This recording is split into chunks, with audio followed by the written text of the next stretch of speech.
How's it going? And welcome to episode 116 of On the Wire, proud member of the Pitcher List Podcast Network.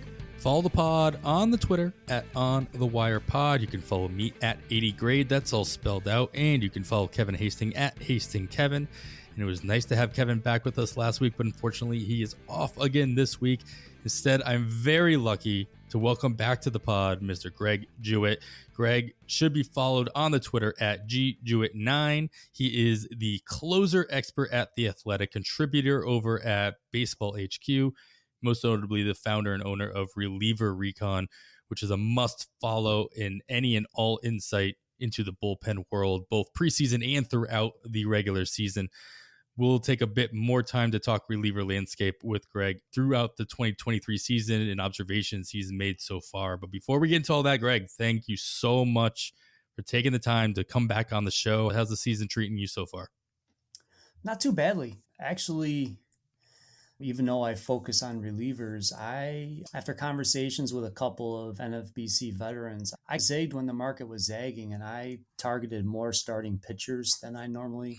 I did that last year, and it worked for me, and I stayed on the same plane. Even though I've lost Max Fried on 3 of 5 teams that I'm running, the pitching, the last I looked, even in the main event when I looked last Sunday, I was first in whip. So I got knocked on wood. But you're trying to lay down that foundation of good things in case you need to get crazy later. And even though I unfortunately took Corbin Burnes in that draft, I've still been doing fairly and had a couple of decent pickups, even though I missed out on all of the big rookie things that came down the pike. I got a cheaper Tanner Howe. I'm hoping he can stay in the rotation and at least give me 2 good turns. I know the third time through the lineup has been a disaster for him, but if he's getting strikeouts and Boston remains competitive, that'll be okay. And we'll figure it out. One league, I'm a little light on stolen bases, so I've been trying to stream them. We'll talk about some of that later when we go through some of the potential ads. And I think people get so caught up on standings right now where it's almost like a split where some people are so focused on the standings and other people don't want to look just gonna say the same thing. A week into June and like, all right, I'll start figuring out what I need to do. I think you can keep tabs on what's happening, but I'm more focused on what my numbers look like, not where I necessarily am in the standings. How about yourself? Yeah, Kevin and I were talking about it last week. It was nice to take this turn in the majority of my leagues where I was seeing too many leagues in the double digits on the standings, right? And both 12 and 15 teamers, too many of those were hitting 10, 11, 12 in the league. And then all of a sudden you start creeping up and you start seeing some 9s and seeing some 6s and some 3s and some 1s and going back and forth, 1s and 2s. So it's felt good. I have been about 2 or 3 weeks ago, I started really diving into where I was in the standings, what categories I can make the most headway in, and really not, maybe it doesn't affect the pickups as much as it does affect like who I'm in team streaming throughout the week. So especially my hitters, hey, if I know I need to make up some runs and I'm really doing really good in RBIs, I'm looking for the guys at the top of the order, especially in that first half of the week. How many games, how many plate appearances can I take advantage of, stuff like that. So I am micromanaging most of my teams in that fashion, especially the ones closer to the tops of my leagues. So I not only want to make up ground where I can, but I also want to hold the ground that I have, obviously. Except I've got one team I think that is like heads and tails above in stolen bases. So it's like one of those things where it's like benching all my speed only guys in that league just to see if I can capitalize on any power that might be on my bench. But besides that, yeah, it's about just treading water for a little while, making sure you don't lose ground in any of those areas. And like you said, we'll be talking about some of those options, especially if you're looking to stream certain categories in the coming weeks or throughout the rest of the season. I like that you talked about like how you zigged where everybody was zagging or vice versa or whatever when it comes to pitching, because that's all we heard about, right? This offseason and the preseason, just how deep pitching was, how not so much easy it would be to get it, but like how many options you had in the first 10 rounds and you could wait on it, yada. And yeah, it's like the edge where people wonder, why does my team have so many real life team have so many starting pitching? They should trade some of them for a second baseman or an outfielder or whatever. And then you start realizing, by May. Mhm. Oh, that's why they had so much depth in starting pitching, because they're going to lose half of them by the All-Star break.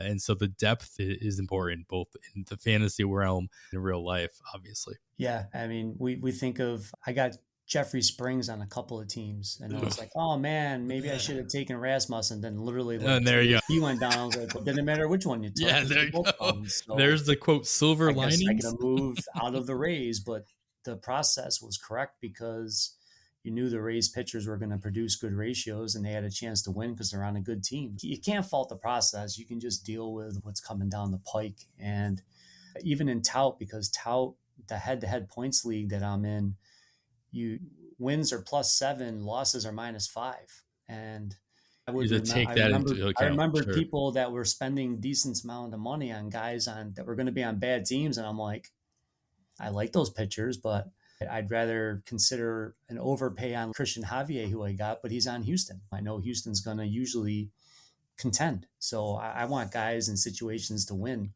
That was part of the reason that led me to Max Fried in that league. There's been good news on Fried, so I'm hoping he can get back near the All-Star break. That'll be as big of a pickup as I'll make all season, getting him back on the teams where I held. He was dropped in a couple of main events, so we'll see what happens with all that. Yeah, there's something to be said. That's the beauty of the stash in general, right? It can be the best FAAB pickup that you make. It's just the one that you didn't have to actually spend any money on. Could. That's the key word, though. All right, let's get into some things that have happened that may affect who we were looking at for FAAB this week. Some might not. Maybe it doesn't really apply to your league, but I think that there's going to be some considerations here across the board. Let's start with one we touched on a little bit last week, and that is in Minnesota. They've been dealing with a whole bunch of injuries. This is nothing new with Carlos Correa. Obviously, this is something that anybody who was going to sign him was going to realize something was going to happen at some point. And right now, he's not on the IL, but he has plantar fasciitis, which is not pleasant. Simple as that. It's kept him out of 3 of the last 4 games. He did play on Friday, but he was out again on Saturday. He hasn't been placed in the IL yet. And the fact that he played on Friday made me think that maybe he won't actually hit the IL, but this is going to be an ongoing thing that kind of he has to deal with for quite some time, I think. Is this newest injury for Correa? Does this fan the flames on the idea that Royce Lewis could be rejoining the Twins at his natural position at shortstop? Or is he going to have to, do you see the only way for him to actually get some playing time with Minnesota is to move to a different position? Yeah, I'm not 100% sure on that. I believe he's been playing some third base at AAA. So yeah, you want to, or they've toyed with him in the outfield as well. So I think sooner rather than later. I'm not sure I think there was a date that he was going to be first allowed to come up. So that was part of the reason that he was still being delayed. I would think he's going to have to come up there soon. That offense, a person we're going to talk about later, had a great day today, but we don't know how long of a window that's going to have. But I think they should bring him up sooner or later. Now, the thing that ties our hands in, and I'm only playing in NFBC leagues this year, so unless he was drafted and dropped, I don't believe I'll be able to bid on him, but I'd have to double check all that. But you'd have to type in his name in your thing in the free agents to see if he's in the pool, but odds are he may not be. So you're going to have to wait a week, even if you want to try and make a preemptive strike. Now in different formats, so Yahoo, CBS, Keeper, whatever, you can finagle that a little more easily, but it's time to bring them up and just see what you have. I think Minnesota has nothing to lose by doing that. It's nice when Kyle Farmer is performing for you, but you might as well see what one of your prospects can do. Yeah, especially since he's already had a taste last year at the major league level. And honestly, the only reason why he wasn't up on opening day was just the injury concerns that Royce Lewis has, which is nothing new with the Twins, unfortunately, for that fan base. They've been, especially on the their pitching has been past Tyler Mahle. Their pitching has been, knock on wood, pretty healthy and obviously been doing really good things there. But their lineup has been turning over as often as anybody else. Just because Royce Lewis were to come up doesn't necessarily mean he brings any stability Be a himself. savior, but yeah, Yeah, we want as a fantasy community, we just want to see what he's capable of. yeah, of course. All right. Let's see somebody who did actually make the jump to the majors this year. We're talking about Bobby Miller, one of the many Millers that we could be talking about this season, especially from the prospects making their debuts department. But he made his debut for the Dodgers this past Tuesday. Are you expecting this just to be the traditional, what has happened to be the weekly triple-digit bid for a starting pitching prospect this year? And are you going to be in that boat for bidding on his services moving forward? Actually, my main event was I think one of two or three where he was in the pool because he was drafted and then dropped. I thought I put in a pretty competitive bid and I got outbid by $100. There you go. 100. Not like he outbid me by, so I was the runner up bid, $100 in the distance. And I have a pretty decent amount of FAAB left in that league. I did add him in tout. I only had to bid 54 in tout to win him. But yeah, I think I bid 163. So anyways, I think he will go for, especially with a two-step coming.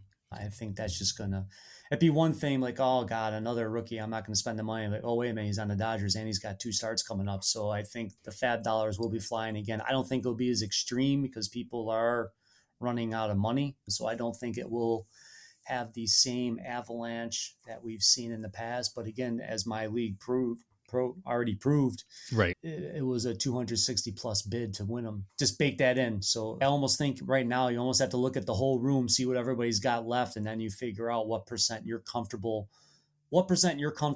for getting him on your team. I think that's as important as saying, not I got to have him. It's like, at what price does he make sense for me to get? And Sure. It doesn't hurt or it doesn't help that he got the win. He went 5 innings. He only let up 1 run, got 5 Ks against Atlanta, against a tough matchup in his Atlanta. debut. Yeah. And not only does he have the 2-step this week, one of those, the first one is against Washington. So this is going to be an opportunity for him to really shine. If he had struggled mightily and still didn't get sent down, maybe that would have tempered the bids, but I agree. I did see there were a couple of pretty big bids, your league being one of them, in the main event where he was available. I'm venturing to guess if there are more than 2 teams in your league, especially in a 15-teamer, that have 50% of their FAAB left, $500 or so, we're going to see some plus $200 bids on Bobby Miller, because we are getting to that point in the season where I've got all this money. What am I going to do with it in the last 2/3 of the season? Like me? Burning a hole in my pocket. This happens to me every year in 12-teamers. 15-teamers, I'm better about spending my money by the September rolls around. I even the week before when Morel was live, same thing. I was the runner-up bid out by over $100. I was like, I put in a pretty hefty bid and I still got smoked. It's like, I want to spend money and I can't. Right. I got all of these guys. I didn't bid on Bibby. I didn't want to get into that price range. I told you I got outbid on Allen by $1 by Curlin, and then it is what it is. But again, when I spoke to Steve Meyer, that was why I was trying to make that point. He was like, what's that player worth to me? And I was like, sure. I think that's something people really need to pay attention to. You don't have to win the prize pony every week. It's what's that person going to do for your roster, and what impact is he going to have in the standings for you? If you've got a bunch of pitching, you don't need to go spend $250 on Bobby Miller.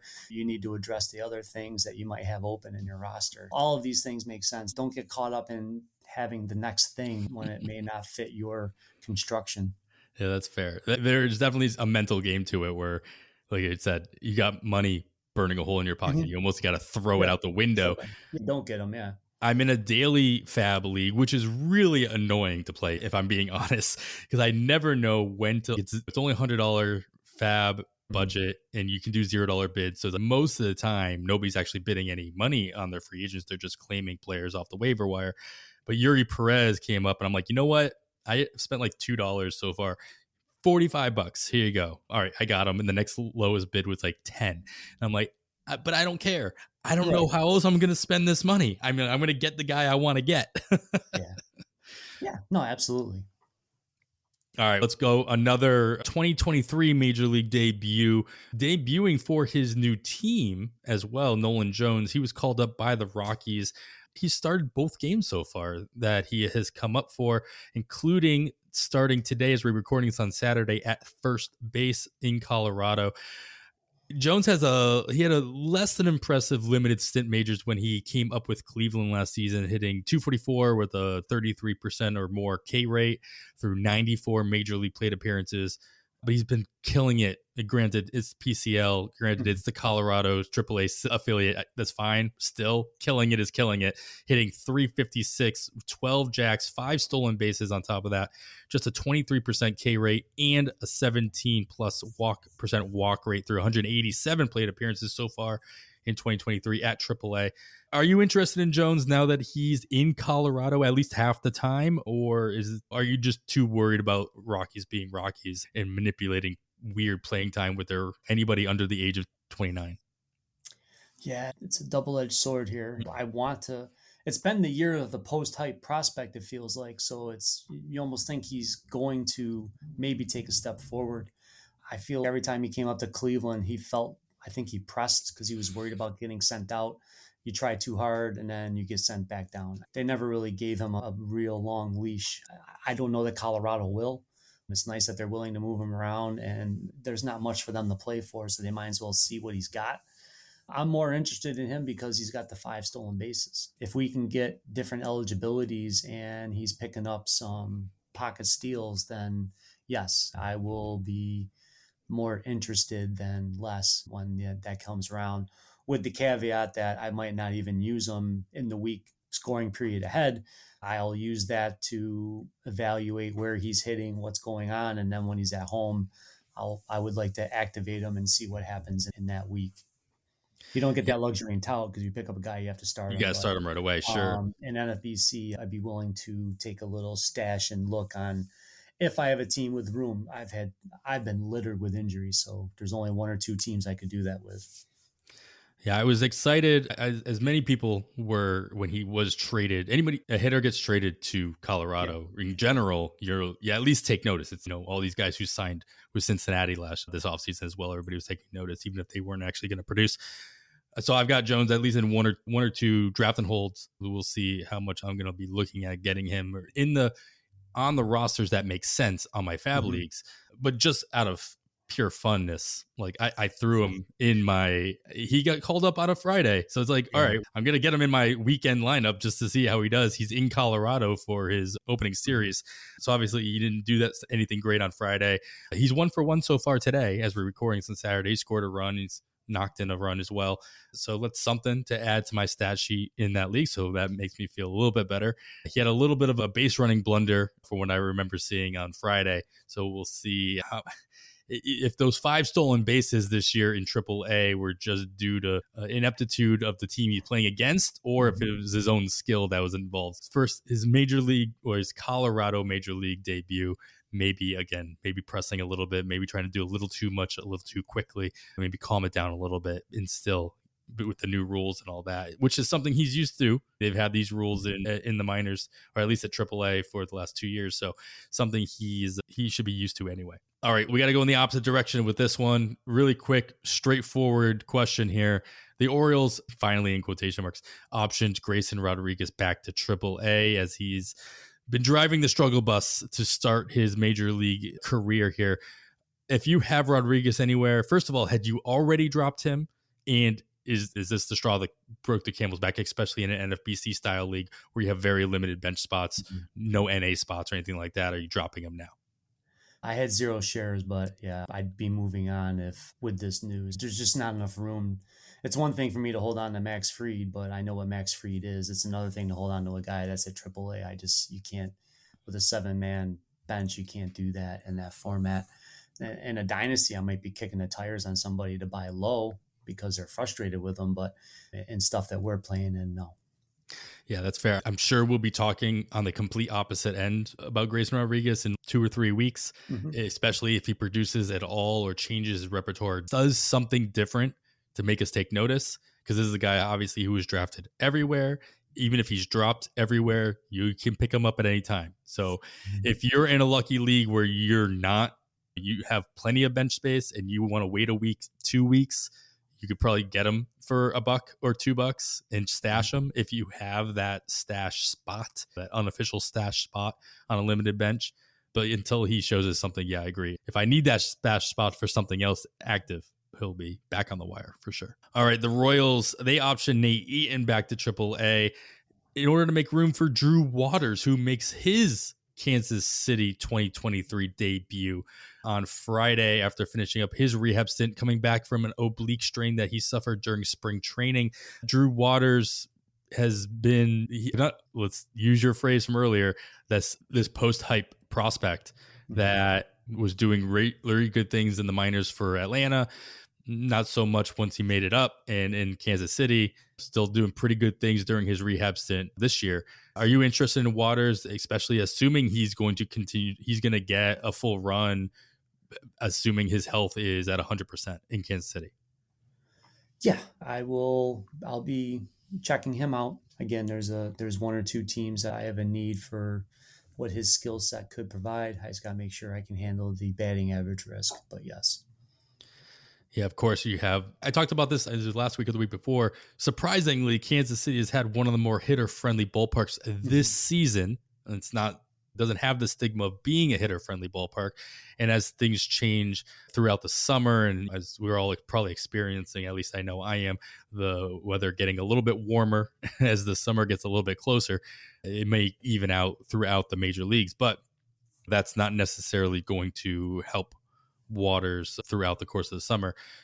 But if it stays the way it has been, that could be helpful. He's, like I said, he did pretty good things during his rehab stint at AAA this year. I mean, this year, in the last couple of weeks that he's been doing it, batting .327 and 58 plate appearances in that time. Has 2 stolen bases with a pair of home runs as well in that short period. So if he can translate that into Kansas City, yeah, of course. Really what's going to come down to for me is how much playing time is Kansas City going to give him. Kyle Isbell's supposed to be coming back soon. MJ Melendez has been suffering in the outfield there. So we'll see how much playing time goes around based on the performances that we've been seeing with the Royals. I'm going to let Kevin tweet out any insight that he has on that end as well. Let's go to Arizona and then, Greg, where Alek Thomas, he was sent down and Jake McCarthy came back. I'm talking about the 7th, 8th round pick, Jake McCarthy, that we saw throughout draft season. Unfortunately, he's available. Do you expect McCarthy to get any long run with Arizona as they continue to cycle through outfielders going back and forth between the majors and AAA? Yeah, it feels like they're just throwing spaghetti against the wall and hoping something sticks. Earl's been fine. We don't know. Now, I did reference I have a league that does need speed. If he's a cheap flyer, I might do it. He'll be in a waterfall or two. We'll have to see what transpires. I'm not going to spend a lot, but I'd be willing to see A, what they're going to do with him, and B, if he can regain a little. I don't need him to be what he was last year. I just need him to get a couple stolen bases a week. He's already got one. His stolen base as he made the return to the lineup. 0 for 2 with the stolen base. He's gone 1 for 3 today so far, batting 8th in both games. So I'm not expecting him to move up the batting order anytime soon, especially with the way the most of the Arizona lineup has been performing surprisingly well. But if he's in that, quote, second leadoff spot at the bottom of the order, at least he's going to no matter where he is in the order, he's going to steal bases. Like, I have no doubt about that. I know there's been some talk about, okay, there's certain parts of the order that are more conducive to stealing bases than others. And that has more to do with the hitters that are around you at that part of the order. But he's the type of player, this is his calling card. This is what he's going to do. He's going to steal bases. When I'm talking about that, being in that 9 hole, he's going to be able to score more runs in the 8th or 9th hole than he would perhaps in the 6th or 7th hole. Yeah, I'm with you. I'd rather he bat 9th than 8th. I don't want the catcher after him or get him. Actually, Moreno's been good, so he's not hitting 8th or 9th. But yeah, get him 9th, and then the top of the order can knock him around when he does get on base, draw a walk and steal. Absolutely.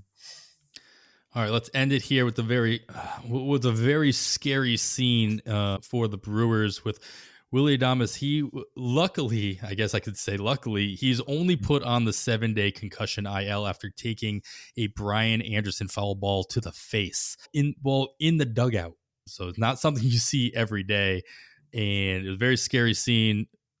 All our thoughts and prayers go to Willy Adames that he obviously avoided something even more serious by the fact that they only put him on the 7-day concussion IL and didn't do anything. It looks like he missed out on any kind of like major fractures or anything like that. But on Saturday, we saw Bryce Terang move over to shortstop and Owen Miller take over at second base. Does this provide another Miller, Owen Miller, enough added playing time to go along with his recent production for the Brewers to make him a must add this week? And we saw him being added in about 50% of main events last week, just with the fact that he had been putting up some decent numbers. We saw this out of him in short stints last year as well. But the fact that now, at least for this coming week, he's going to have a clear run to have a full run at second base or wherever else they might need him. Yeah, my league, he was added. I got outbid for him, but only by a little.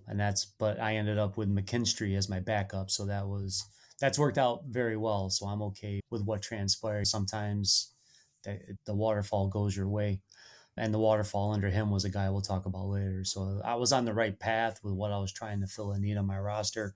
But yeah, again, need dependent, but I think he's better for 15 teamers than 12. But he's had a pretty solid batting average. He's doing well with the chance in Milwaukee.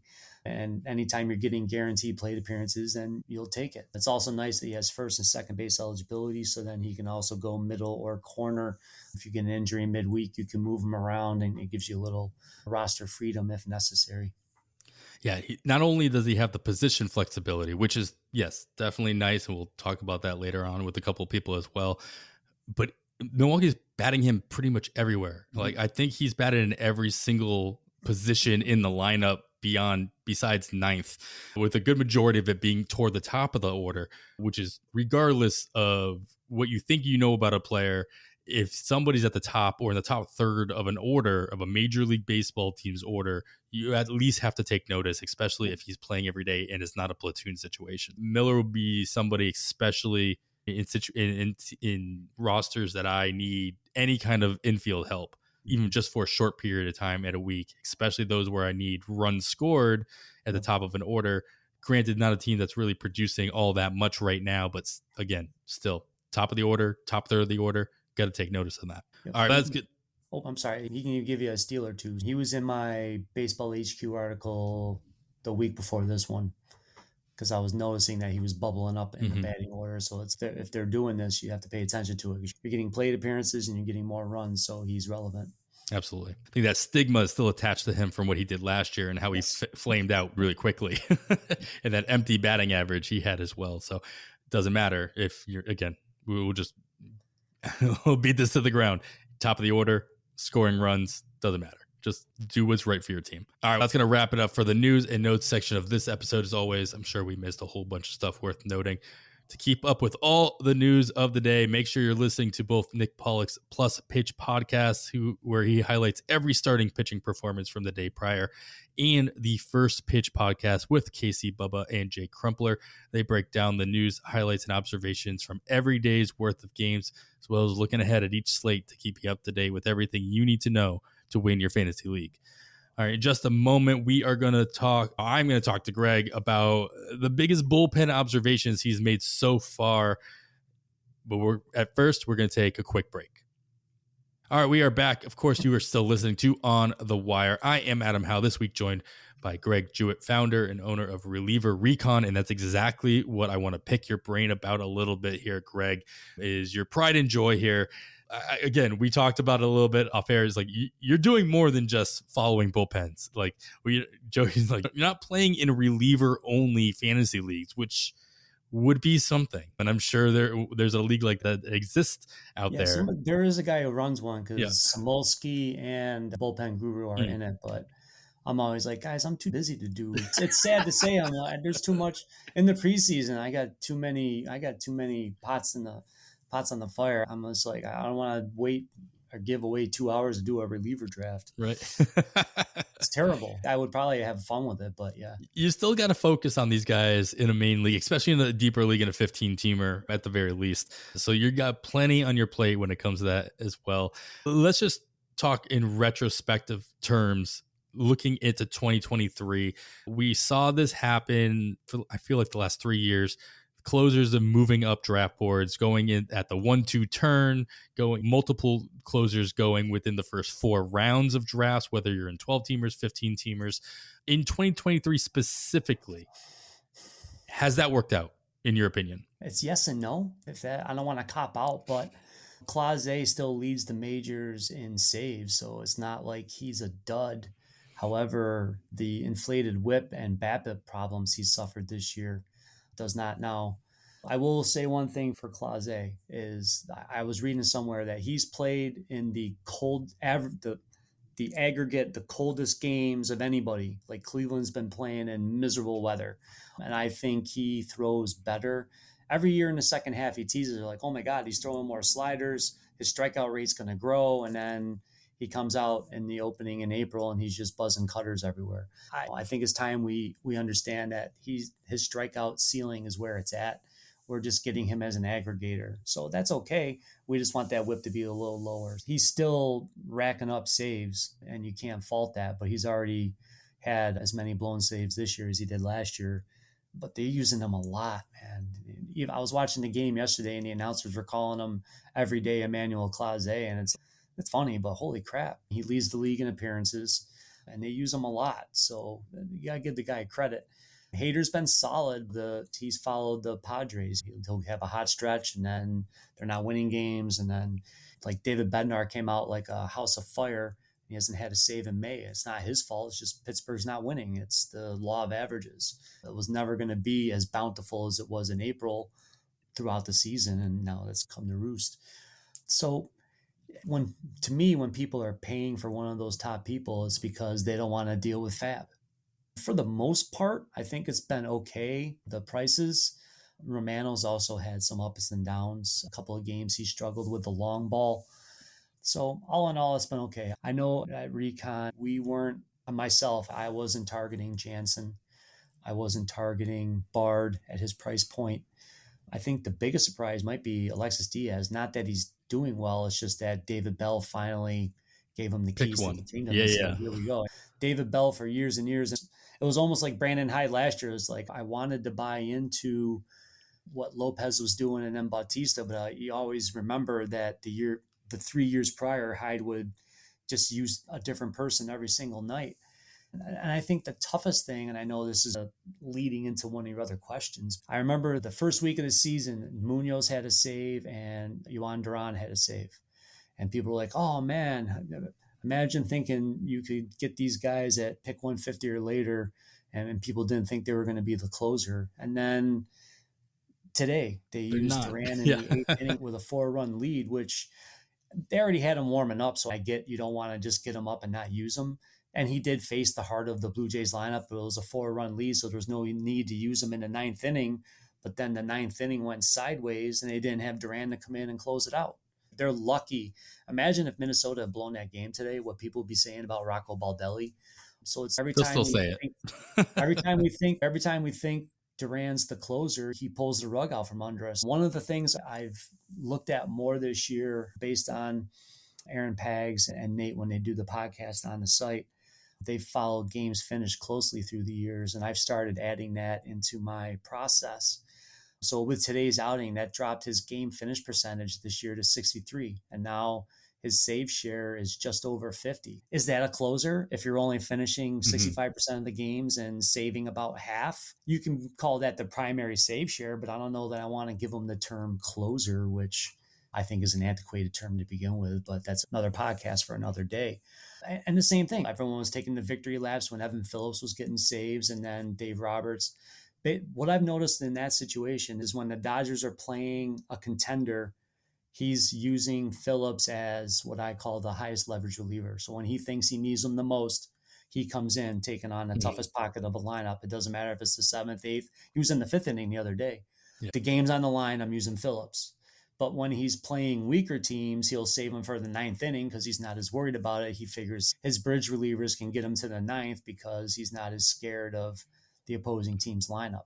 It's hard to set your lineups thinking I have to look ahead. You don't want to. Do I have to look ahead and see who the Dodgers are playing? Oh, they're playing Tampa Bay and they're playing Atlanta. So Phillips is probably not going to get save chances. I don't think the day-to-day person wants to go through that, and that's why Recon's in existence. But there's little nuances that affect all these things. So in general, if you got closers at the price points, Duvall's been a great get. I hyped him up all winter, and then I didn't take any shares when I'm kicking myself. He racked up his 14th. So he's leading the National League now. Again, I don't think you have to pay at the top. Every year, the second, third tier usually bears out the best closers for fantasy. And I think people are going to start recognizing that. And there's going to be somebody who just wants to take the early closer so they don't have to worry about FAAB. But I think a lot more people are going to really get in tune to get your guy in that second and third tier, and then you can get the guys a little later that'll either grow into a primary save share or you think is a guy on the come, and you just build it around that way. Yeah, it really seems as though, I think I probably mentioned this either last year or at some point in the offseason, the relievers have really taken the same kind of direction as catchers in a 2-catcher league, where you have a lot of different trains of thought that are either, all right, I want to get my top guy and I'm going to have to pay up for it, and then maybe I'm going to wait. Maybe I'm going to double tap guys in the second, third, fourth tiers of closers, as some people will do with catchers in rounds 9, 10, 11. And there are going to be some people who want to continue to work the wire. And that has been more difficult this year. Simple as that. Because of all the shares that have been out there, you might get a guy that gets 1 or 2 saves in a week, and all of a sudden he's everybody's favorite. And then they're using the 7th, 8th inning for whatever reason, many reasons that as we've already discussed. My mind continues to go back. We had Grant Washburn on the pod a couple weeks ago talk to him about the piece where the research he did about arbitration and how what that plays into, especially arbitration eligible relievers. Saves cost money. Simple as that. And if you got a guy that hasn't had his arbitration years bought out already, or is not even arbitration eligible yet, then you have to consider whether or not this guy is going to be using an everyday role. And it's becoming more and more rare to see the Alexis Diaz's. It's not because it's not even about the manager, and it's more about just where they're at financially and what kind of dollar that the team can save, and yada yada. Are there any rules at all with all that in mind? Really, do you see any rules working themselves out by the All-Star break? We talked by the trade deadline, even working themselves out, rather than continuously seeing this share of more teams than I think we've ever seen before. We spoke off air about, I do think that the reliever market is going to be very active, and teams like the White Sox are going to have tough decisions. Like, are we going to try and stay in it? Are we going to do stuff on the fly? Because they have a team option on Joe Kelly, who would be appealing to a lot of teams based on, he's got posts now. He had an ugly outing today. I would say now, besides today. Yeah, sure. Before that, he had retired like 28 of his last. No, he looked amazing. Space. Yeah, everyone's going to implode every now and again. You just take it with a grain of salt and you move on. So someone like him is they're going to command a decent prospect in return. There's just a team option on him. So you're talking about the arbitration process. So it's everyone keeps thinking, like last year, everyone said, oh, they're going to trade Bednar, and then they didn't trade Bednar. And now I'm already hearing people like, oh, the Yankees need to go get Bednar. It's like, one, the Yankees really don't have something in their farm system they're willing to give up to get Bednar. And then B, if they get him, are they really going to use him in that role? So Pittsburgh said after they traded Holmes that they learned their lesson about trading an arbitration eligible guy or whatever for that thing. And he's a hometown guy. If the Pirates are serious about their rebuild, I think David Bednar would easily sign a team-friendly deal to stay in his hometown, to come out to renegade in Pittsburgh and just keep doing his thing that he's comfortable with. To me, it doesn't make sense for Pittsburgh to trade him. I mean, he's not a free agent until 2027. The market. Yeah, it would be stupid of him to be, quite frankly. Kansas City, I think, is going to shake up the thing. And I've been shocked, because I thought when they signed Chapman, there might be a little shared, but they've really stayed with Scott Barlow, even though he's been struggling a little bit recently. Every time I watch a Kansas City game, the announcers, oh, here comes Chapman. He's going to be traded. The announcers are talking about him getting traded. They're just waiting for him to get traded. So he's going to get dealt. I just don't know. Teams could have had him for nothing. So I don't think they're going to get a lot in return for him. Now, if they trade Barlow, that's going to change things, because a lot of teams would like to have Barlow as a setup reliever because he's durable and he's reliable and he can get ground ball outs when he needs them. So I think that's going to, and if all that happens, like, I'm keeping There's something about Carlos Hernandez that's intriguing me. I think if they trade Barlow and Chapman, he might do pretty well in ninth inning options. That's somebody long-term stash I might be keeping an eye on. But there's so many things. I don't know if the Cubs are going to be settled at all this year. I knew David Ross would mix and match, but I never knew it would be this bad. The It doesn't. Oakland, I'm going to get to it later on, but does it matter? Like with the yeah, Cubs, it's like they've only had I, 6 saves all season. yeah, Second least saves. I think the least amount of opportunities, never mind saves, in baseball this year has been crazy for a team who's doing okay for themselves. yeah. They're Well, not bad. he's made a lot of shaky decisions in the late innings. It hasn't been pretty. I've watched a few of those games, and I'm like, ooh. When he was bringing somebody in, I was like, I don't know about that one, and it went sideways. And it's easy to sit in my chair and say, I don't know if I would have done that. Teams like Miami surprised me because they really gave it to AJ Puck before he had to get shut down for a little bit.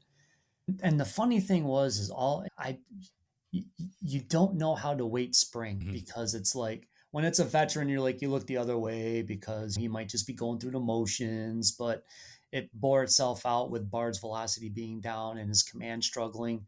And then there was like a 2 or 3 game segment. Alex Lang couldn't throw a strike, and Carlos Estevez was terrible all spring until like the last scary. 2 outings. And he's been fantastic. And I was on both of those guys in November, and then I started talking myself out of them a little bit. And now I'm just sitting there going, stay with your first instinct. It's the old 6 one way, half a dozen the other. So it's like half the time you're right about judging the spring stats, and half the time you're right about ignoring them. And we just roll with it. Like I highlighted Miguel Castro in one of my first Fortune 500 articles as I try and talk about relievers with an ADP of 500 or higher that could get you 5 or more saves. Nice. Lang was in one of those. I had Estevez as soon as he signed with the Angels in one of those. That's what we're trying to give to our subscribers in November.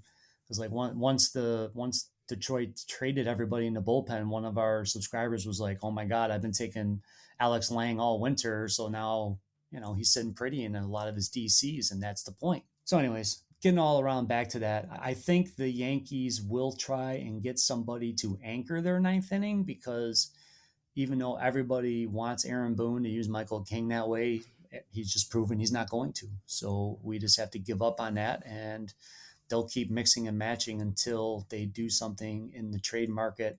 I just don't know what they're willing to. They wouldn't trade much of their prospects in the preseason. I don't know that Cashman. He'll probably try and get somebody on the cheap, and it won't work out. Yeah, and of course, it all depends on where they're at the end of July as well in the AL East.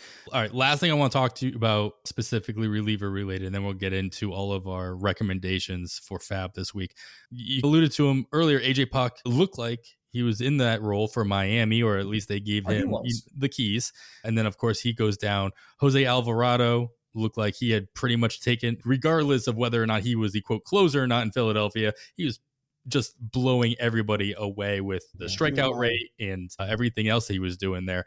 Guys, both these guys have been on the IL for quite some time. They're not going to be coming off the IL anytime soon. There's obviously some talk about Jose Alvarado going on a rehab or doing a bullpen session that got skipped this past week. Whatever. My question is, yesterday, when one or either of these guys or guys that are in the similar situation down the road, when they get back from their injury, when they are back in 100% fully healthy, are teams just going to give them the keys back, or is it starting off from scratch? In both of these, we'll use these situations specifically in Miami and Philadelphia. No, they've said Puck has been asymptomatic, so I think he will get back before Alvarado. I've seen people say that Floro could Wally Pipp Puck, but then you watched his outing in Colorado and you're like, oh, that's the Dylan Floro I remember. Yeah, sure.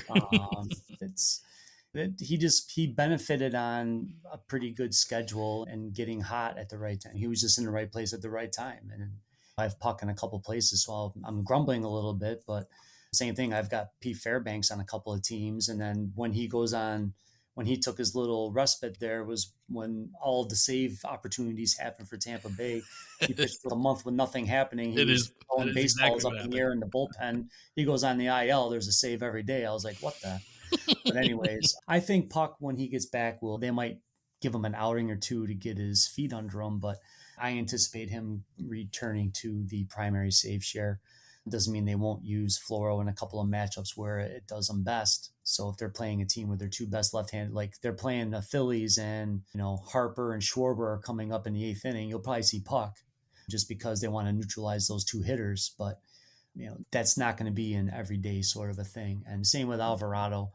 The guy was just lighting it up. And you want to see him do okay. I just want him to be healthy. I don't want him to rush.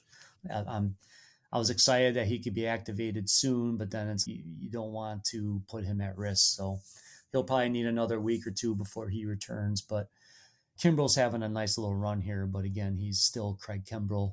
I think he's going to get tired a little. And he's doing great. Got the save today, but gave up a home run. I just think Alvarado will work in a timeshare with Kimbrel when he returns. So both of those guys, I think, are fairly safe to still be getting a share of saves. Puck has a better save share than Alvarado. If you're just doing saves, it's Puck over Alvarado. If you're doing the whole thing, then Alvarado gives you more strikeouts and better ratios. Fair enough. All right, well, it's always a fun game to play throughout the course of the season. So you got to play it in every direction you possibly can, especially as it's like people talk about on the offensive side, people are chasing stolen bases. Obviously a lot has changed this year when it comes to stolen bases, but saves are something that have not gone. Chasing saves it's like chasing wins. It's like you don't want to do it, but you do have to do it if you want to win your league. So it's something you got to be paying attention to. So if you want to be paying attention to it, you should be making sure that you are following Reliever Recon in addition to whatever you might be using now. But if you're using Reliever Recon, it will more than likely take over whatever you've been doing. Greg, can you remind everybody now before we get into the next section where they can follow you, how they can follow Reliever Recon, and anything else that you got going on? Let's see. If you ask my girlfriend, and she will let you know that I'm usually busier than a one-legged man in a butt kicking contest, and that's not including the artwork I've been doing all weekend. But yeah, so on the Twitter machine, it's at GJEWET9. My weekly article, which is so hard because it's so hard to cover everything that happens in reliever world in one column. But those post Thursdays on The Athletic. So anyone that subscribes to The Athletic can have access to those. And I do tiered rankings for saves, and I do tiered rankings for solds in there. And every week I feel like I leave somebody out or list somebody twice by accident because it's in a big spreadsheet, and then I get 3 comments about it. But be that as it may, I personally think rankings are the bottom of what I do, but that's what people want to see. One of our writers said it best. He's like, Greg, people want fish tacos. They don't want to learn how to fish. There you go. But anyways, and then Baseball HQ, my hitting lineup outlook comes out on Fridays. So if you subscribe to Baseball HQ, you have access to those. And then Reliever Recon is on Patreon. We only charge $5 a month. Basically, if you go to Dunkin' Donuts or Starbucks or whatever your coffee preferred option is, and you get a coffee during the week, then you could have access to we have at least 2 articles posted a day, and you get access to my closer charts, which update every day with people. I have game results below, swinging strike rates. I go through the whole thing. I follow games finished, percentages, all of that wonderful stuff. Those are included in there. So your $5 monthly fee gives you all that. We also have a guy writing about points leagues, guy doing solds columns. It's whatever. It's hard keeping up with you guys at Pitchers List because you got half the free world working for you. But we do our best with our little niche to compete. And then there's also a weekly podcast. So we have a lot to offer. And we have a guy who focuses on, he streams like the segment we're doing. He does a daily article about guys to stream for wins, whether it's the guy working as the bulk reliever or somebody that's only going to go 4 innings and the guy that comes in to replace him, the vulture save. So every day, last year, I think his hit rate was like near 60%. That's ridiculous. He was insane. Yeah. He's so good at doing it. Those are all the things that we offer at Reliever Recon. So it's a lot, but we try and deal with chess, not checkers. It's worth passing on your coffee at least once a month. You can still get your coffee, just save $5. Yeah, just brew it at home. That's fine. That's what I do. All right, let's get into our little niche here on this podcast. And I totally agree with you on that. Like, it's fun to like really get into one specific area and really dive into it tenfold. And so obviously we are talking FAAB here at On the Wire. We're going to get into our player recommendations for this week's FAAB right after this quick break. All right, back, Greg. We're going to get right into it as we tend to do each and every week. We go category by category, or groups of category by groups of category, starting with our power categories here. And we're going to be talking about players. We do this every week that are going to be, they're not going to be available in every single league. So we're going to try our best to calculate where they may or may not be available and what they could be doing for your team in those situations. I'm going to kick us off right here real quick because I haven't checked the percentages on the guys that you're going to talk about, but I think my guy is a little bit more readily available in your deeper leagues. I've talked about him in the past, and this is cheating because he might actually fit better in like an OP play or even in a run scored rather than home runs and RBIs, which is what we're focusing on right here. He does have the capability of getting there, though. And I'm talking about Ryan Noda of Oakland. He's 36% rostered in the main event, only 4% rostered in the online championships, those 12 teamers. He is in a very strict platoon for the A's. He obviously doesn't play in the most hitter-friendly of home ballparks, but he is on the road in the second half of the work week. He's only scheduled to face one left-handed starter, and that is with Jared Schuster probably starting for Atlanta on Wednesday. Otherwise, he should have 5 other starts throughout the course of the week against right-handed starters, and he should be in the lineup for all of those. And that means maybe you pick him up and he's not in your lineup for that first 4-game series, assuming he has the one off day with Oakland's schedule. And if he misses Wednesday start against a lefty, you might set him for the first 4 weeks, but he should have 3 straight games played in the second half of the week as well. Like I said, he's an OP darling so far. He's got a walk rate that's, I think, second in the league for qualified hitters as well, which is crazy for a Rule 5 guy that you saw Oakland pick up this past offseason. He's batting second pretty much every day that he is in the lineup for Oakland. He's shown a lot of power throughout his course in the minors, coming up with the Dodgers and prior to that as well. He hasn't shown through. He's only got 4 home runs on the season this year as well. Of course, he is in that platoon, but strong side platoon. So he should have given himself more opportunities to knock the ball out of the park. And he could get that for you this week. He should be extremely cheap. In most leagues, he's going to have the eligibility of playing both first base and outfield for you as well. So that's nice to have that kind of flexibility. And like I said before, he's batting second.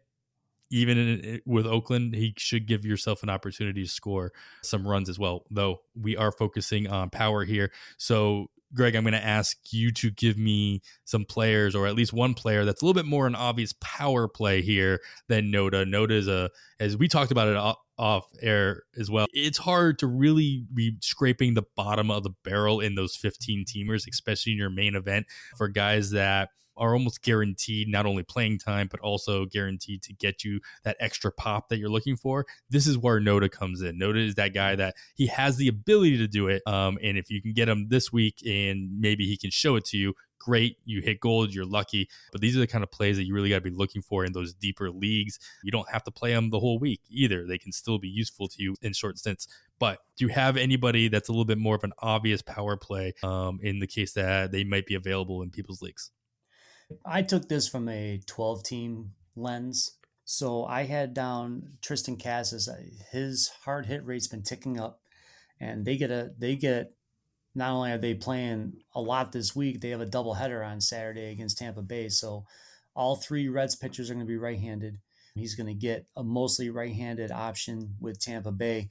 And when you get those doubleheader games and all that other stuff, I think he's at 54% in OCs. He's almost available in half of those. So I think he would be a nice sneaky play for power net.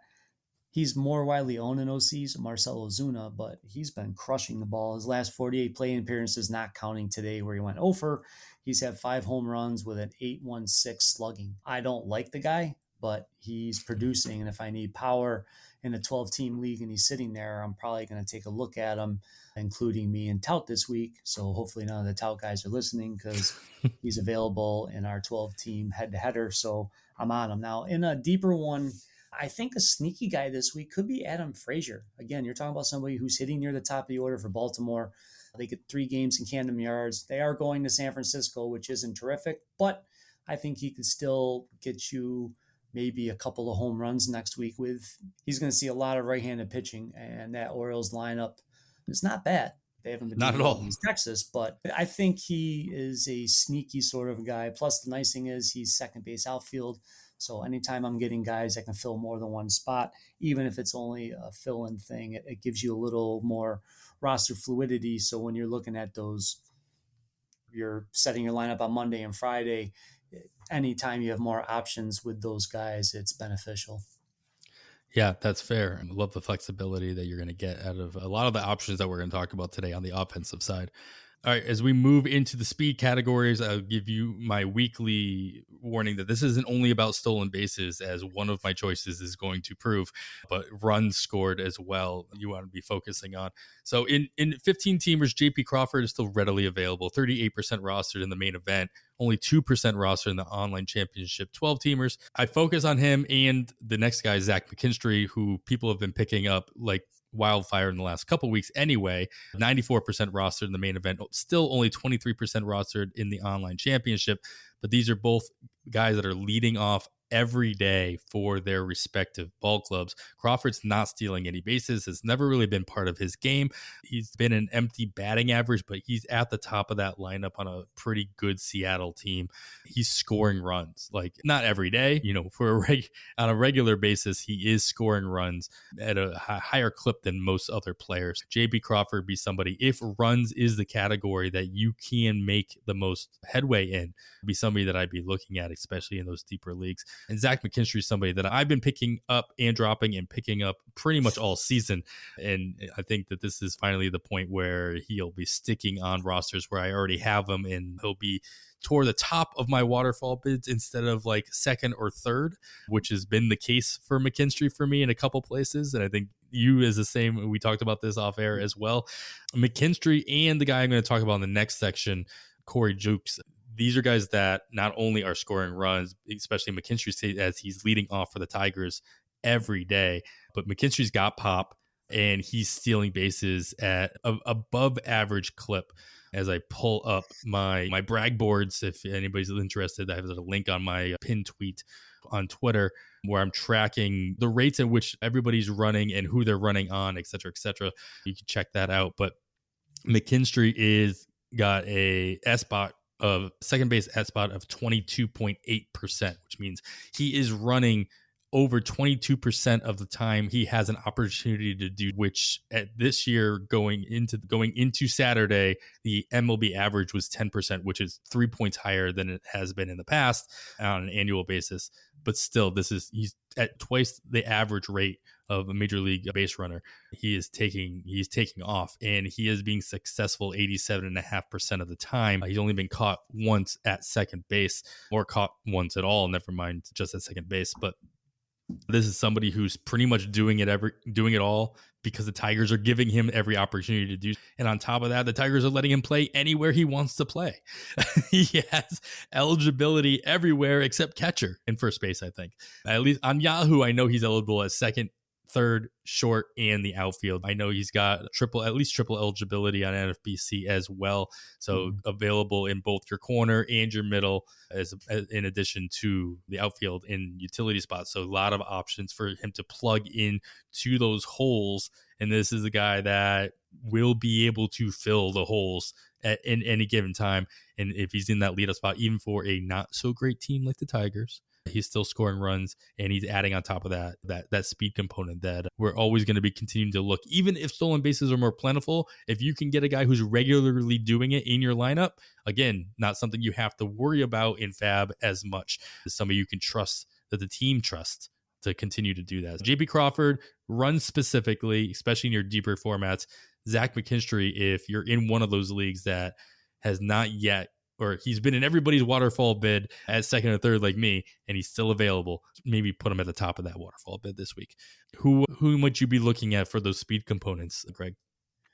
I had written down Willie Castro, and he was actually highlighted in my Baseball HQ column as a guy I was looking to stream for speed next week. Again, you want as many games played as possible. They got 7 next week, and he's been running. So, he's only owned in 21% of main events. So that means he's widely available in OCs. I don't even have the numbers. It's probably in half. And I do believe he's only outfield eligible, even though he used to play infield in the past. But we've got a guy that, again, the Twins are not very good with their lineup, so they have to manufacture runs, even though they weren't running much earlier in the year. He's had free reign to take bases as much as possible. Unfortunately, today he had, I believe, 2 home runs and a stolen base in his game. So that's going to add to his price on Sunday, which stinks because last week we all could have had him for $1. It's one of those things where you just ride the wave. It's like a rodeo. I don't know how long he can keep this up, but I'm gonna jump on the bull and I'll stay on as long as I can. And when he goes to an 0 for 21 and knocks me off the bowl, I'll dust myself off and move on to the next guy I'm going to try and stream for those stolen bases. But I was fortunate, as you were just alluding to. I got McKinstry last week for not much in one of the leagues that desperately needed runs and stolen bases, and he's been worth way more than I bid on him. So I'm appreciative of the way he's been doing. And if you're in an OBP league, he's just gold. He's one of, I think, 4 players this month that has more walks than strikeouts. So he's just been phenomenal. Yeah, that just adds to those opportunities too, especially if there's nobody in front of him on base as well to steal even more bases. So that's nice to see. Yeah, Willie Castro, 25% at spot. He's taking one every 4 opportunities that he is given to steal second as well. That's before the stolen base that you're talking about today on Saturday. So I like the call out there as well. Get into some guys that might have a good opportunity ahead of themselves this coming week, whether it's matchups or ballparks that they're playing in or schedule or whatever. A couple notes on the schedule. We have just 6 teams that play a full 7-game work week. Cleveland, Minnesota, Houston, the Angels, and Arizona and Colorado have a typical 7-game. They have a game every single day. And then Boston and Tampa Bay each have 7 games as well because of a doubleheader that they have scheduled on Saturday, June 3rd. Boston's still off on Monday and Tampa Bay's off on Thursday, so keep that in mind. So it's nice to get the 4 games out of those teams on the weekend series if you're setting up your lineup in NFBC formats. There are 2 teams that have 2 off days. Kevin talked about this last week, but it's a weird schedule for Kansas City and St. Louis. They have back-to-back days off, Wednesday and Thursday. Nice for them. I wonder if they're going out. But every other team is playing 6, either off Monday or Thursday, which is pretty typical. Colorado always focus on they were home all week this past week. They will be on the road all week with 4 at Arizona and 3 at Kansas City. And like I said, they were at home for 7 straight before that. So I always keep an eye on who might be pitching against Colorado on Monday, Tuesday, as they have their first 2 games on the road after being home for so long. And it should be noted, they will be at home all week again the next week. So this is a pretty rare instance for Colorado to be all home or all away in a given week throughout the course of the season. So something to just keep an eye on. You're not going to see that very often throughout the season. With all that in mind and anything else that you want to be considering, Greg, is there any other player that maybe they don't fit into specifically the power or speed categories, but somebody that looks like they have a good opportunity ahead of themselves this coming week? Yeah, even though you were referencing Boston gets Monday off, a player we didn't talk about earlier is Emmanuel Valdez. As it lines up right now, we don't know specifically what Tampa Bay will do with their pitching staff over the weekend, but as it stands today, there's an opportunity that he might see 7 right-handed starting pitchers this week. So remembering that Saturday's a doubleheader.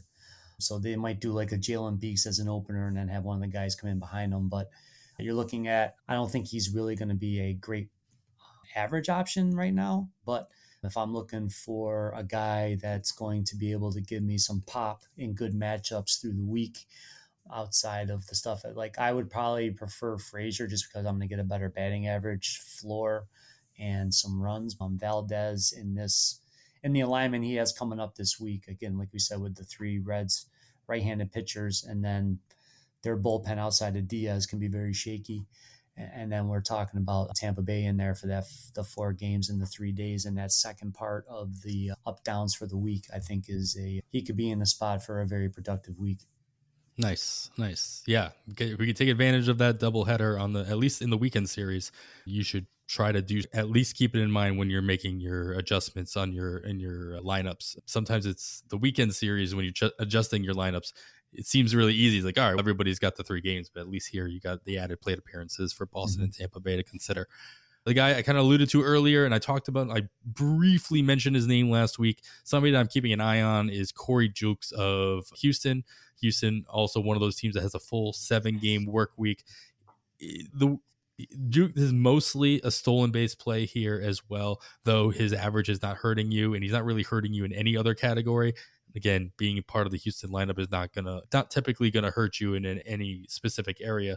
But Jukes is 21% rostered in the main event, only 2% rostered in the online championship. He's not playing every day. He is playing more often than not. But what's confusing about Jukes is that he's not really in a platoon. He's not playing against righties or lefties. He's just getting every third day off, almost like a catcher. He almost has a backup catcher or even the front catcher schedule. He's playing pretty much as Maldonado in Houston.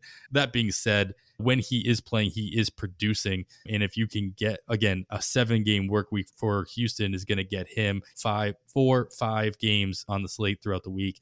And in your deeper leagues, if you're looking for especially speed out of somebody, Corey Jukes is somebody you should be looking at. Again, he's also in that 25% SBOT club where he's taking 1 out of every 4 opportunities, being successful, about average, a little bit below average, but in a very small sample, 71% successful at stealing second base, been caught 2 times so far this season.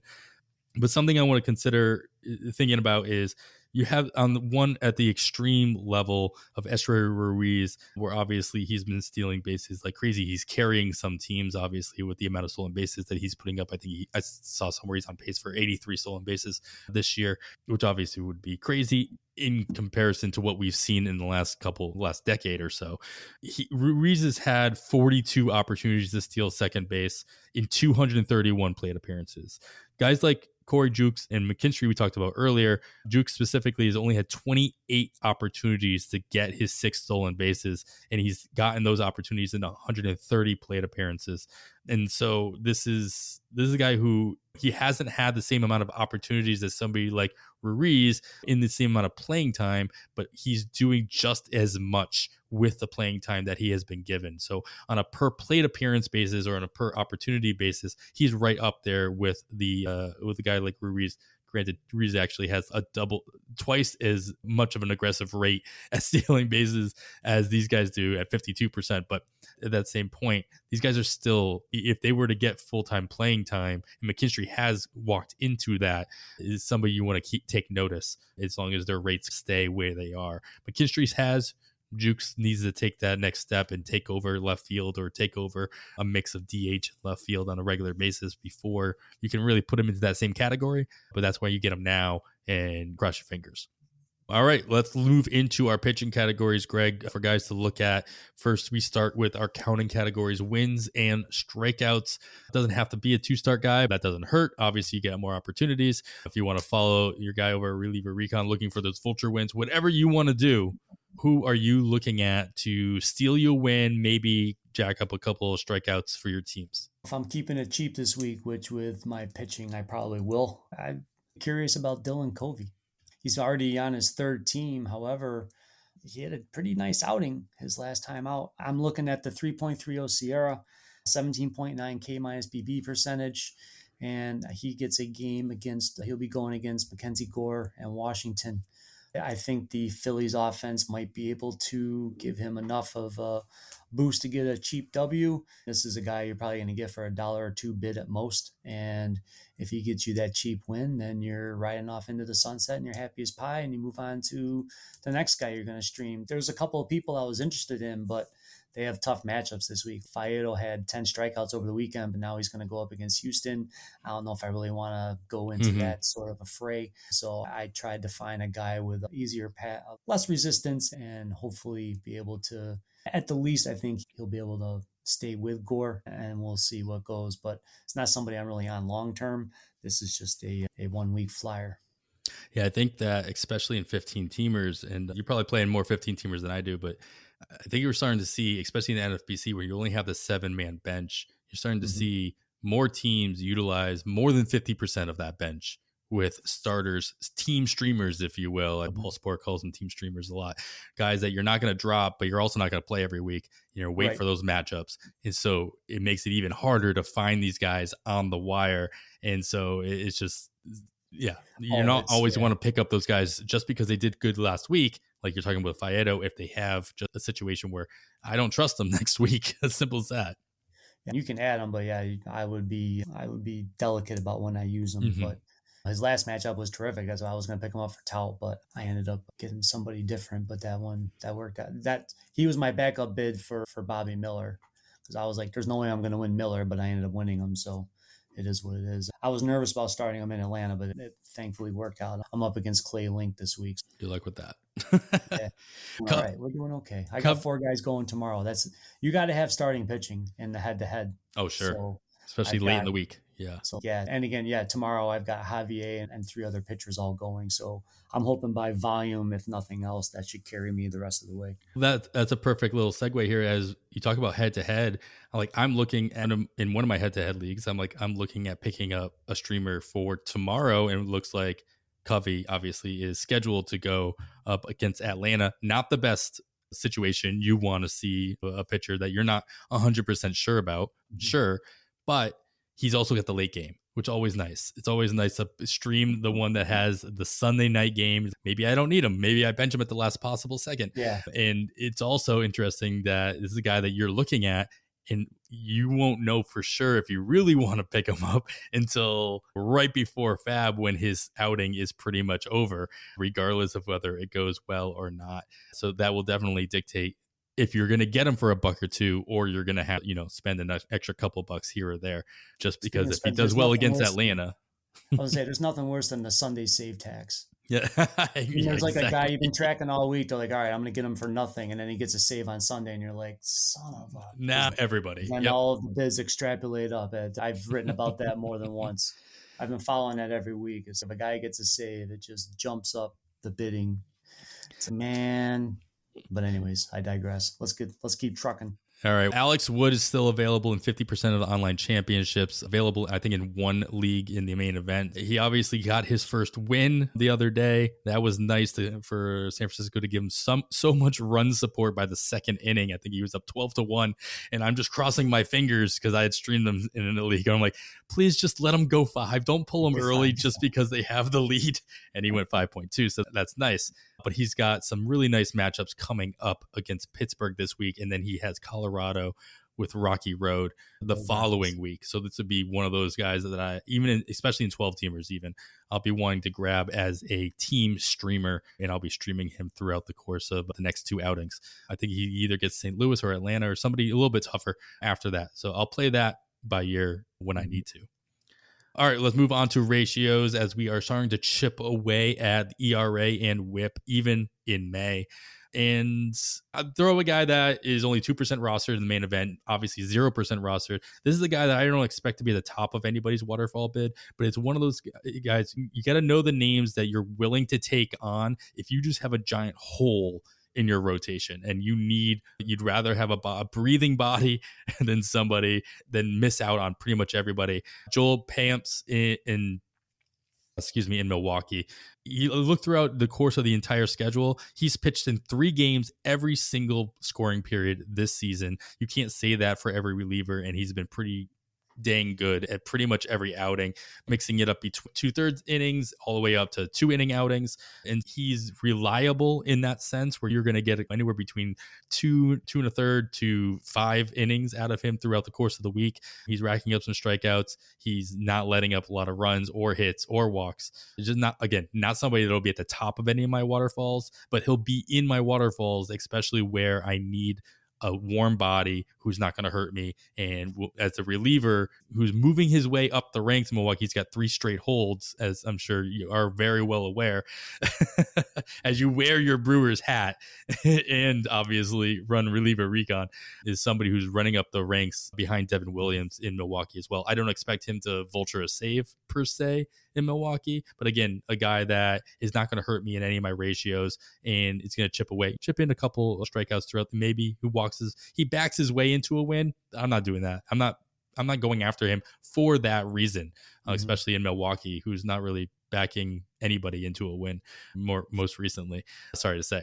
Is this in your expertise, is Pam somebody that you'd be considering in your waterfall bids just based on what he's been doing, or is just not going to? Is a guy like him not going to do enough in your regular roto league for you to really be considering him? He's been very good. I looked at his stuff over the last 2 weeks when I saw you put his name on the list, and he's got a low whip. You just want opportunity. So, like when we do this one, it's just I get that points league kind of mentality. Like I put down Hector Neris because he's been getting a lot more leverage work. He's taken over the seventh or eighth inning as opposed to Rafael Montero's been a mess this year. And even Brian Abreu ran into some trouble today. And Neris came in and cleaned up the mess. So I could see Neris getting, he's probably going to work 3 times next week because the Astros are playing 7 games. And he's somebody that might be just a smidge more likely to back into one of those vulture wins, or like Presley's worked back to back. So someone's going to have to get the 9th inning on Sunday for Houston. Hopefully it's not him because it'll spoil the week going forward. But I think it'll be a busy week for Houston. So you could almost see him get an ancillary save or one of those vulture wins that we crave and those sorts of things. And then if you're thinking about a multi-inning guy, if you're really looking to soak up innings, Boston's kind of changing their bullpen a little bit, but Josh Winkowski's been pretty good as a reliever, and he goes like 3 innings or 2 to 3 innings when he does pitch. So again, remember that all of those games they got coming, and especially with the doubleheader, Kenley Jansen's dealing with a bad back. His last 5 outings, he has 7 walks to 0 strikeouts. I don't know that he's going to make a lot of back-to-back outings in this big portion of games in a small amount of time. So that opens the door for guys like Chris Martin or Josh Winkowski in this scoring period to grab you one of those ancillary saves. So if it's Winkowski, you're looking for more innings. If you're just going for an ancillary save, then you can take a look at Chris Martin. Nice. Yeah. And also, as I tend to say, you want to keep an eye on how much these guys have pitched over the weekend that we're currently in. That'll obviously dictate how many innings. He did 3 innings on Friday, so he won't be able. So that looks good. They'll probably keep him down till Tuesday, so he might be able to go Tuesday, Saturday. Yeah. I mean, and Neris, same thing. Neris is pitching back-to-back That could be days. 6 innings. Yeah. Like a starter. And that's better. And you're probably going to get better ratios over that course of those 6 innings that you are any streamer that you're going to pick up. All right, let's move into the powerhouse category here for you, Greg. We're going saves. I'm going to let you take the lead on here, but I want to throw out Mark Leader Jr., who's still available in 36% of online championships. My question to you, though, is I said it earlier, does it matter with the Cubs not actually saving games, even though Leiter has been, in theory, in the mix for weeks now, and obviously got a save the other day? He is, and then as if we don't need more to worry about, they can activate Cody Hewer on the 29th. So who had a nice 1.2 scoreless inning outing the other day at AAA, and he was the main component when they traded Kimbrel, that they wanted him coming over in that deal. As everything we think we know about their bullpen could get uplifted again. It's maddening. I don't know. It's almost becoming one of those situations where I might just walk away and let somebody else try and figure it out. And if they hit the jackpot on somebody, then God bless them. But what was it, 2 years ago when everyone was chasing red saves? This guy Sunday, so I'm going to go at him, and then someone never seen him again next week. Then you go at that guy, and then it goes back to the one you had 2 weeks ago. I feel like the Cubs are going to be that kind of a vicious cycle, and I just don't know. I want to deal with it. I will watch what happens when they activate Hewer and things of that nature, but I just don't know if I want to be an active participant in it. So if we're talking somebody that is either looking for a save soon or maybe getting a save share, I've been keeping a close eye on Justin Lawrence. Good velocity, weird release point, but he's really improved his command this year. He's joined that sweeper revolution. Bryce Harper, in an interview after he got a game-winning hit off him, still said that guy's super nasty. I got lucky today.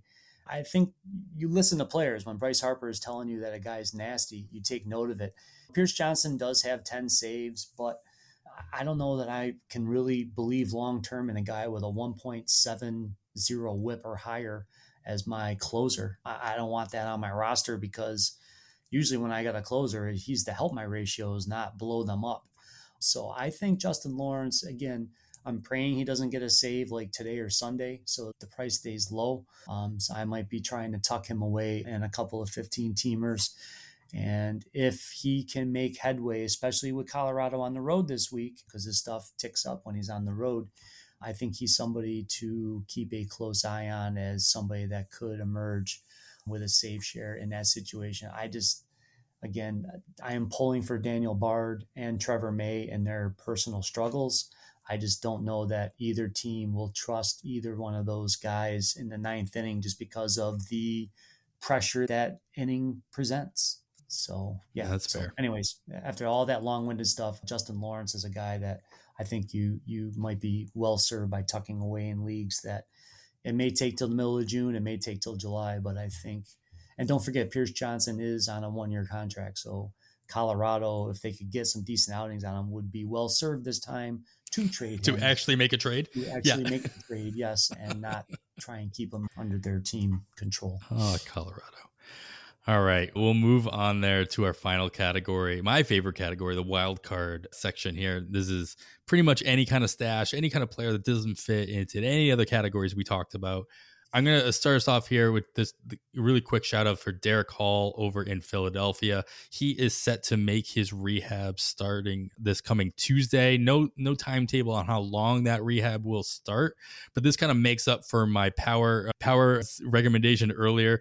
Derek Hall is power, like literally power manifested as a DH only fill in at first base type of player. Everybody was very excited to grab him after Ryan Howard went down for the year, and obviously was equally unexcited to drop Derek Hall into the free agency after he went down with his own injuries.